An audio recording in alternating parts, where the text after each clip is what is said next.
동안 평안하셨습니까? 7월 14일 온라인 수요예배로 함께하는 시간입니다. 오늘도 온라인 수요예배로 경건의 시간을 가지신 여러분들께 하나님께서 만나주시고 은혜 베풀어 주시기를 원합니다.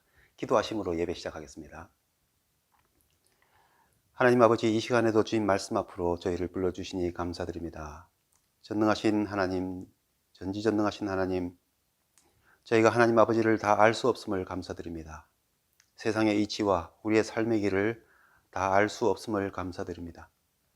그래서 모든 것을 아시고 모든 것을 하실 수 있는 능력의 주님을 믿고 의지하고 찬양하고 예배할 수 있는 주님의 백성으로 살게 하심을 감사 찬송드립니다. 우리가 삶에 대해 모르는 것이 당연하고 하나님의 뜻이 무엇인지 다 알 수 없다는 것이 당연한데도 우리가 주님을 찾지 않고 주님께 묻지 않고 주님을 인정하지 않았음을 회개합니다. 오히려 기도와 말씀을 사모함으로 주님의 뜻을 구할 수 있는 주님의 자녀가 된 것이 큰 영광임을 알지 못하여 불안과 염려와 원망과 낙심으로 살았던 것을 회개합니다. 이 시간 주님을 예배하는 이 귀한 시간을 통해 주님의 참된 영광을 깨닫게 하시고 주님께 모든 것을 얻고 주님의 뜻 안에서 사는 영광과 축복을 깨닫게 하옵소서. 주님을 의지하며 기도하고 말씀을 듣고 순종하며 사는 일이 우리에게 짐이나 부담이 아니라 바로 하나님의 백성으로서의 특권과 영광임을 알게 하시고 날마다 이 영광스러운 주님의 백성으로 살아가게 하옵소서. 오늘도 주님의 모든 백성들을 위해 기도합니다. 모든 질병으로부터 성도들의 안전과 건강을 보호해 주옵시고 슬픔 가운데 있는 이들을 위로해 주시고 질병과 아픔 가운데 있는 지체들을 주님의 치유와 회복의 은총을 베풀어 주옵소서. 생계의 어려움이나 부족함으로 인해 시험에 들지 않도록 삶의 모든 필요를 채워주시고 주님을 항상 중심에 모시고 주님의 사랑으로 한마음 되는 화목한 가정, 화평한 교회되게 인도해 주옵소서. 오늘도 이 영상을 통해 예배드리며 시간을 주님께 드리는 성도들의 마음과 정성을 기쁘게 받아 주옵소서. 예수님 이름으로 감사하며 기도드리옵나이다. 아멘. 찬송가 88장 내 진정 사모하는 함께 찬송하겠습니다.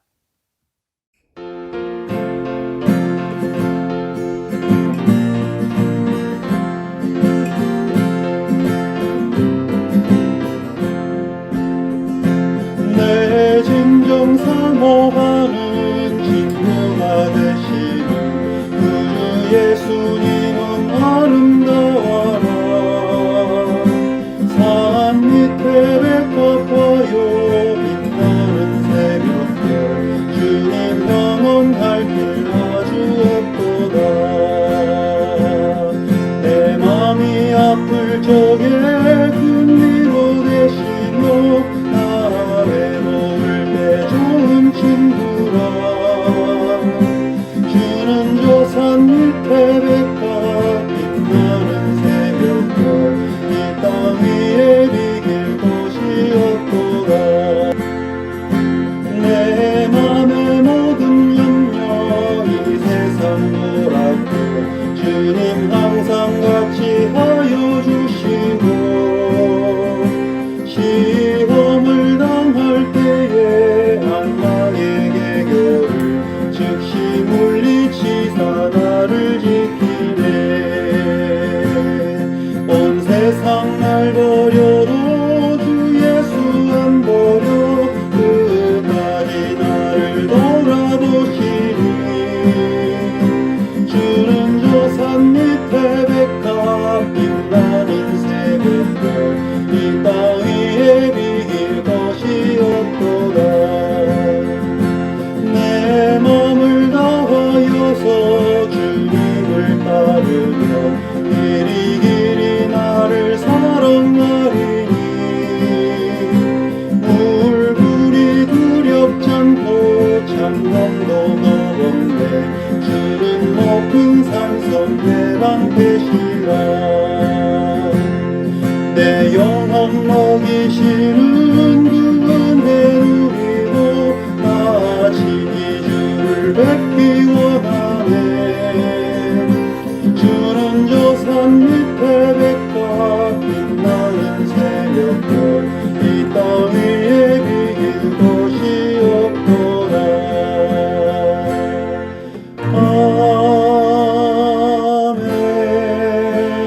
아멘. 하나님 말씀은 잠언 25장 1절부터 3절까지의 말씀입니다. 이것도 솔로몬의 잠언이요 유다 왕 히스기야의 신하들이 편집한 것이니라.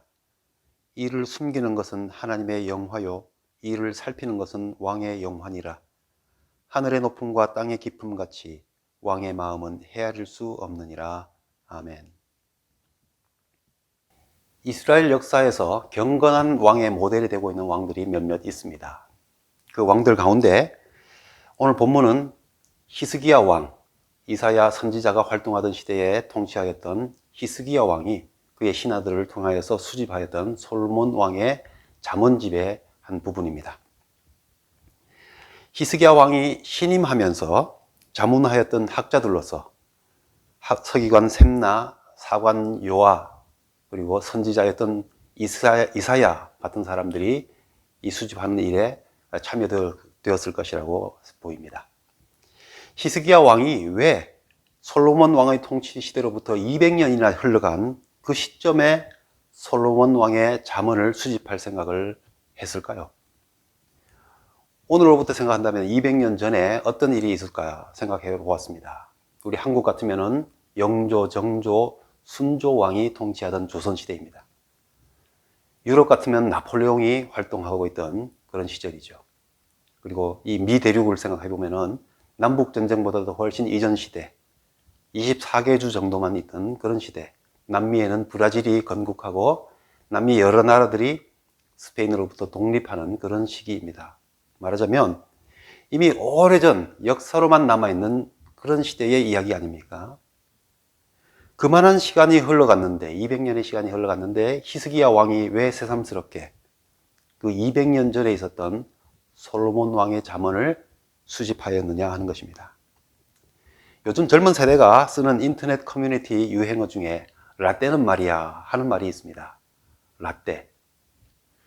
이 선배들이나 어른들, 기성세대가 이봐 나 때는 말이야 라고 하면서 자기의 과거의 경험이나 과거의 어떤 지혜를 기준으로 해서 젊은 세대에게 충고해주고 뭔가 말을 하려고 할 때 그 말을 잔소리나 귀찮은 것으로 여기면서 비꼬는 말로 쓰는 말이죠. 그래서 카페라떼라는 말에서 따온 라떼, 젊은이들이 좋아하잖아요. 카페라떼. 그래서 나 때는 말이야 하는 말을 라떼는 말이야 이렇게 하는 말로 좀 센스 있게 말해서 좀 잔소리 하려고 그럴 때 라떼는 말이야 라고 하는 말로서 조금 자제시키는데 불쾌하지 않은 센스 있는 말로도 사용되기도 합니다. 불과 몇 년 혹은 십수년 차이만 나도 귀찮고 잔소리처럼 여기는데 어떻게 200년 전 그 과거의 이야기를 수집하였느냐 하는 겁니다. 1절 말씀에서 생각해 볼 때 이렇습니다. 지혜가 시대와 관계없이 오늘 자신들을 위해서 가장 중요하고 필요한 말씀임을 믿었기 때문입니다. 경건한 왕으로서 나라의 번영과 평화를 얻고 개인적으로도 성공하는 삶을 지속시키게 하기 위해서 백성들에게 반드시 강조되고 가르쳐지고 또 실천되어야 할 지혜가 바로 이 솔로몬의 잠언에 있음을 믿었기 때문입니다. 1절 말씀에 이 수집한 잠언들이 확실히 참으로 솔로몬 왕의 잠언이라는 것을 강조하고 있습니다. 1절 처음 시작할 때 이것도 라고 시작하죠. 이 이것도라는 말의 원래 의미가 바로 역시 또한 참으로 라는 의미인 것이죠. 그러니까 지금부터 쭉 기록되어 있는 이후의 모든 경구 하나 한 구절 한 구절이 정말 솔로몬 왕의 잠언으로 모아진 것이다 라는 것을 강조하고 있는 것입니다. 이 솔로몬 왕이 우리에게는 참 과오도 있고 여러 가지 잘못한 점도 많은 것을 우리가 알고 있지만 정말 솔로몬 왕에게 강조되는 일은 뭐냐 하면은 이스라엘이 가장 부강하고 번영되고 영광스러웠을 때에 통치하였던 왕이라는 사실과 그리고 솔로몬이 온 세계에 가장 지혜로운 자로 유명했다는 사실이죠.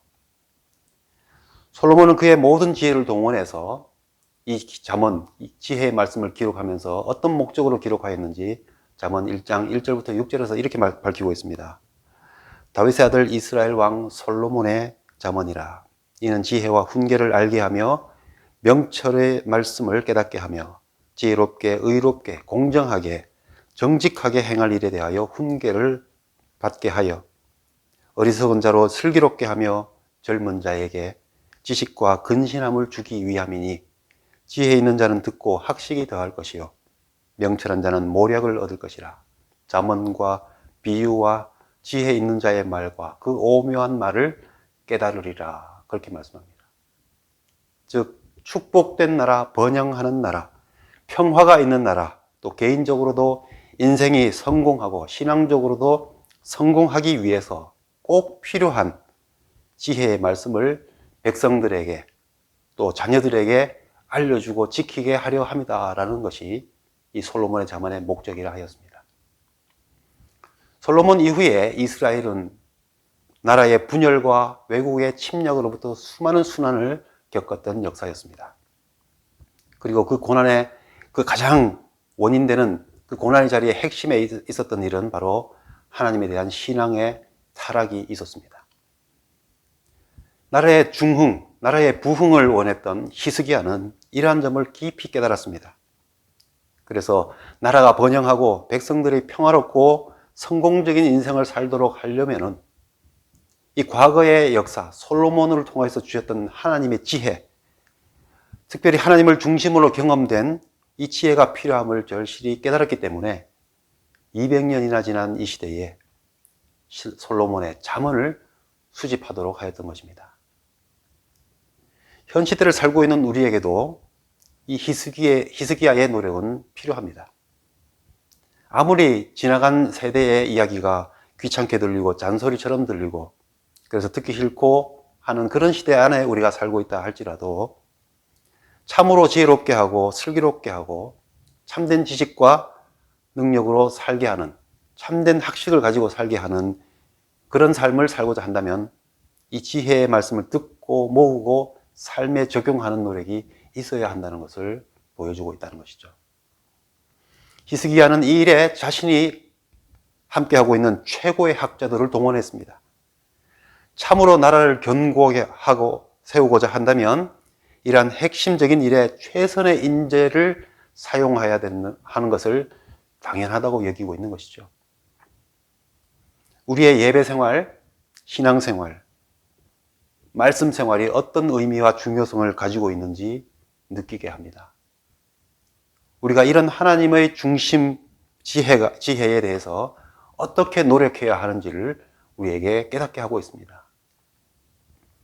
하나님의 말씀, 하나님의 지혜의 말씀에 대한 이 히스기야의 노력이 우리에게도 필요합니다. 이제 오늘의 본문이 주시는 말씀을 생각해 보겠습니다. 오늘 본문은 히스기야가 수집한 솔로몬의 교훈의 말씀을 시작하는 앞부분입니다. 1절이 표제어가 되고 2절부터 쭉 말씀이 시작되는데 특별히 왕을 소재로 한 말씀으로 시작하고 있습니다. 왜 많은 교훈들 중에 왕을 소재로 하는 교훈을 제일 앞자리에 두었을까 생각해 봅니다. 특별히 그런 이유가 되는 것은 고대 사회, 고대 국가는요, 절대 권력을 갖고 있는 왕이 그 절대 권력을 어떻게 사용하느냐, 어떠한 자세를 갖고 있느냐가 나라와 백성의 흥망성쇠를 좌우했던 시대였기 때문입니다.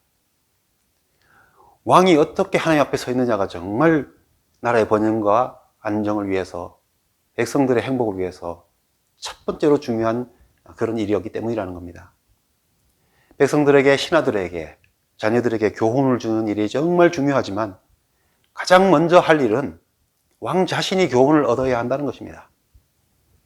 오늘 우리로 볼 때 남들에게 좋은 말로 교훈으로서 충고를 주는 일 정말 중요하지만 남에게 주는 것보다 먼저 중요한 일은 그 충고와 교훈의 이야기가 내게 적용될 수 있도록 나의 교훈, 나에게 주는 충고가 되어야 하는 것이 먼저라는 것입니다.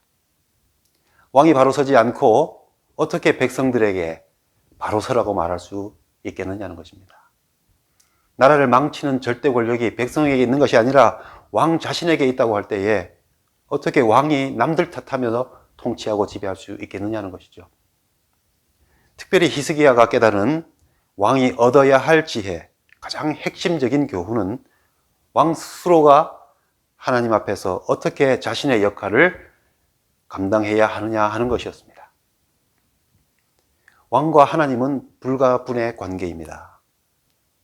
그러나 왕이 아무리 이 세상에서는 누구의 간섭이나 누구의 지도를 필요로 하지 않는 절대 권력을 가진 사람이라 할지라도 그 권력에 도취되어서 하나님보다 앞서려고 해서는 절대 안 된다는 것입니다.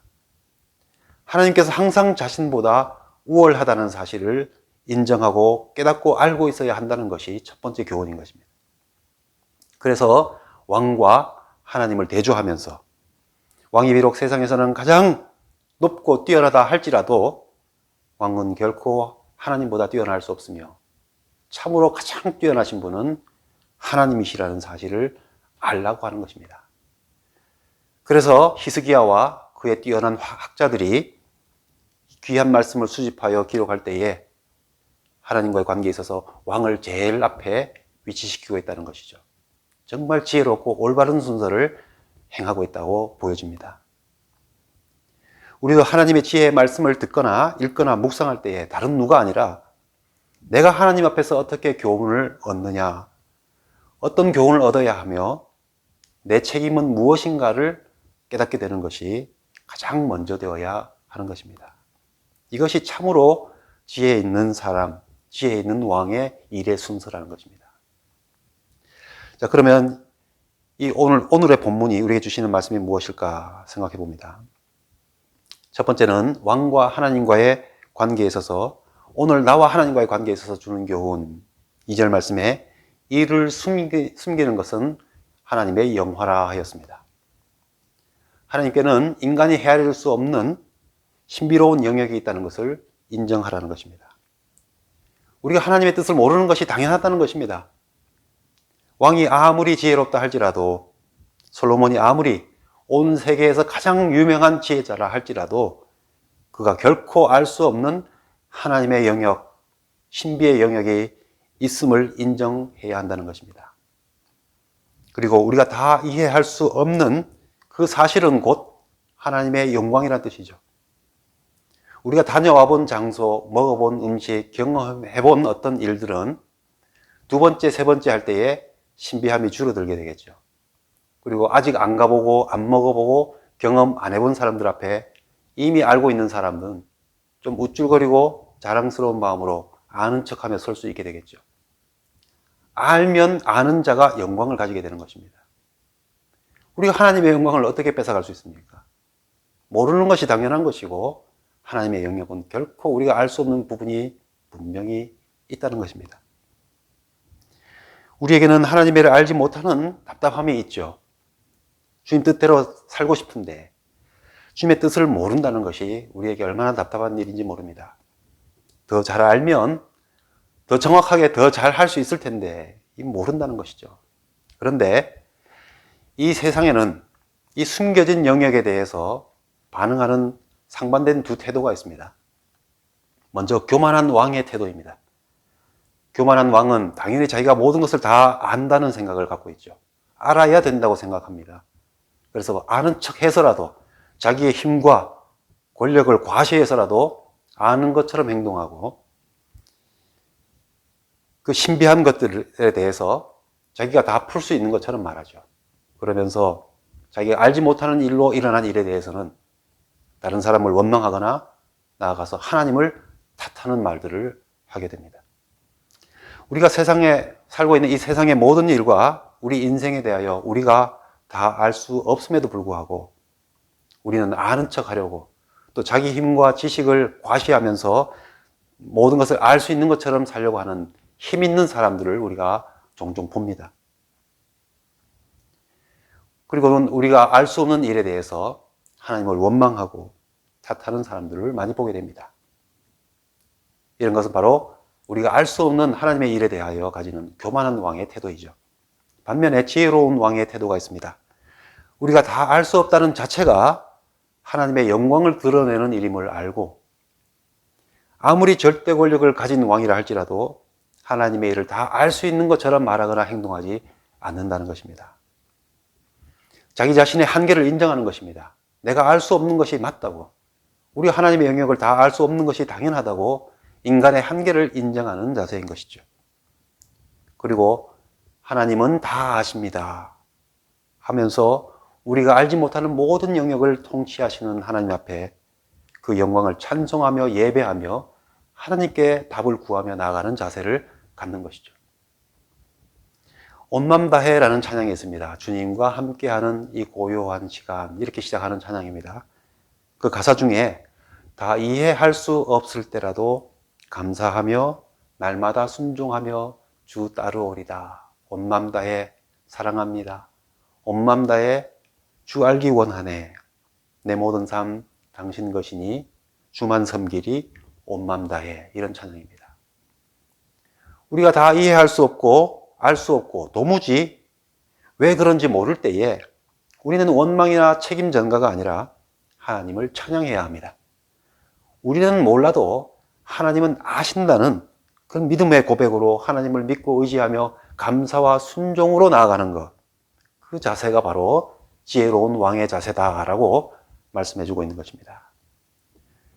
그 다음 말씀에 이를 살피는 것은 왕의 영환이라 라고 했습니다. 쉽게 말해서 모르는 것이 우리 인간의 영광입니다.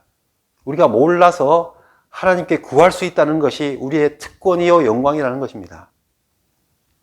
다 아는 척 하나님의 말씀, 하나님 필요 없다고 사는 사람들이 많이 있는데 그런 사람들의 모습이 얼마나 어리석습니까? 세상에서 다 아는 척하고 하나님의 말씀을 안 듣고 하나님 말씀 순종하지 않고 자기 원하는 대로 자기 뜻대로 살 수 있다고 생각하며 살아가는 힘과 권세를 가지고 있는 사람들이 많이 있습니다. 그러나 그것은 결국 그들의 영광이 되지 못한다는 것입니다. 우리가 알지 못하는 하나님의 뜻, 하나님의 영광을 찾는 일은 우리에게 있어서 특권이요 영광입니다. 왕이 하나님의 뜻을 살피고 하나님의 뜻이 자신이 통치하고 있는 이 모든 나라에 섭리하실 수 있도록 직무를 다 하려는 것은 왕의 영광이라는 것입니다. 절대 권력으로 군림하면서 온 나라와 백성을 자기 뜻대로 할 수 있는 것이 자기의 영광인 것처럼 사는 그런 왕들이 많이 있었습니다. 그러나 자기 힘의 과시나 자기 권세의 과시로서 영광을 드러내려는 유혹에서 넘어가지 말라고 말씀하고 있는 것입니다. 우리가 인생을 잘 몰라서 내일 일을 잘 몰라서 어떻게 해야 할지 하나님의 뜻을 몰라서 답답한 심정을 느낄 때에 우리의 참된 영광의 순간이라고 생각해 보시기 바랍니다. 기도로 말씀으로 하나님의 뜻을 묻고 구한다면 그것이 바로 우리가 할 수 있는 영광스러운 행동이라는 것입니다. 우리가 기도하고 말씀을 사모하고 구하고 듣고자 할 때에 그것은 우리가 할 수 있는 영광스러운 행동을 하고 있는 것이라는 겁니다. 우리가 하나님께 나아가서 하소연하고 묻고 구할 수 있는 이 특권을 사용할 수 있는 이 순간이 우리에게 영광이라는 것입니다. 모든 것을 다 알아서 척척척 하나님 뜻대로 해내고 있는 것이 우리의 영광이라기보다 모르는 것을 주님께 구할 수 있는 것, 우리의 영광입니다. 이 영광과 특권을 사용하는 자가 복된 것입니다. 왕이 하나님께 뜻을 구하고 묻고 살피는 것은 초라하고 나약한 모습을 보여주는 것이 아니라 바로 영광스러운 행동을 하고 있는 것이다. 오늘 말씀해 주고 있습니다. 우리에게 이러한 영광의 행동이 날마다 필요합니다. 마지막으로 하늘의 높음과 땅의 깊음 같이 왕의 마음은 헤아릴 수 없느니라 라고 하였습니다. 높고 깊은 마음을 가져야겠습니다. 비록 왕이 하나님과 비교해서는 정말 보잘것없고 미약한 존재이지만 그러나 하나님의 대리자로서 이 땅에서 그가 가진 지위와 영광은 매우 큽니다. 절대 작지 않습니다. 말씀은 그 왕의 지위를 하늘의 높음과 땅의 깊음으로 비유하고 있습니다. 사실 우리도 이렇게 말하죠. 10길 물속은 알아도 한 길 사람 속은 모르겠다고. 누가 감히 내 속을 알 수 있다고 말할 수 있겠습니까? 누가 내 뜻과 내 생각을 다 알 수 있는 것처럼 말할 수 있습니까? 우리는 하나님과 비교할 수는 없지만 하나님의 형상대로 지음받아서 이 땅에 하나님의 대리자로서의 귀한 사명을 맡은 존재로 살고 있습니다. 그렇다면 우리의 마음이 좁쌀 같아서는 안 되지 않겠습니까? 우리가 부족한 줄 인정하기에 하나님께 통찰력과 지혜를 구하면서 삶에 대하여, 사람들에 대하여 좀 더 높고 깊은 마음으로 앞을 내다보고 관계를 맺고 삶을 관리해 갈 수 있는 지혜가 있어야 하는 것입니다. 이것이 우리가 구할 기도의 제목이고 삶에 적용할 지혜가 되어야 할 것입니다. 나라와 교회와 각자의 삶의 성공과 번영은 바로 이러한 지혜에 달려 있습니다. 우리 각자는 우리 삶의 자리에서 왕의 역할을 감당하는 주님의 자녀들입니다. 그러므로 오늘 경건한 왕의 모델이 되고 있는 히스기야가 노력하였던 그 지혜에 대한 그 노력이 우리에게 있어야 할 것입니다. 그리고 오늘 말씀이 주는 이 지혜로서 하나님의 영광과 우리의 영광을 지혜롭게 추구하면서 높고 깊은 마음을 가지고 우리의 삶을 세워갈 때에 참으로 복되고 번영하는 삶을 우리가 경험하게 될 것입니다. 하늘에 계신 우리 아버지여, 이름이 거룩히 여김을 받으시오며 나라 임하옵시며 뜻이 하늘에서 이룬 것 같이 땅에서도 이루어지이다. 오늘날 우리에게 일용할 양식을 주옵시고 우리가 우리에게 죄 지은 자를 사하여 준 것 같이 우리 죄를 사하여 주옵시고 우리를 시험에 들게 하지 마옵시고 다만 악에서 구하옵소서. 대개 나라와 권세와 영광이 아버지께 영원히 있사옵나이다. 아멘.